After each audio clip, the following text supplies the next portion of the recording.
Hey there, young scientists. Have you ever wondered how a 3D printer can create cool objects right in front of your eyes? Well, get ready for a fun journey into the world of 3D printing. Imagine you're making a sandwich. You start with one layer of bread, then add cheese, maybe some ham, and top it with another slice of bread. Now picture doing this with something more exciting, like a toy. A 3D printer works in a similar way by stacking layer after layer, but instead of using bread and cheese, it uses special materials like plastic.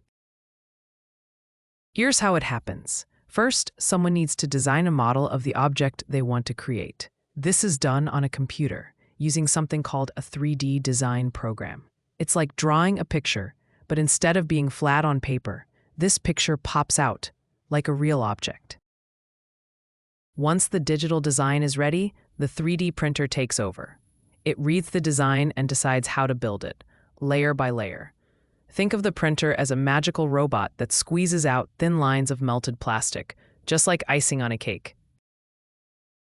The printer starts at the bottom of the object and slowly builds up. It lays down one thin layer of plastic and waits for it to cool and harden, then adds another layer on top. This process repeats over and over, sometimes thousands of times, until the entire object is complete. The material used by the 3D printer is important too. The most common one is PLA plastic, which is safe and comes in many colors. There are other materials, like rubbery ones, for bendable toys, or even metal. 3D printing is like having a tiny factory at home. It can create toys, tools, and even parts for robots. Scientists are using 3D printing to build parts for rockets and medicine, too.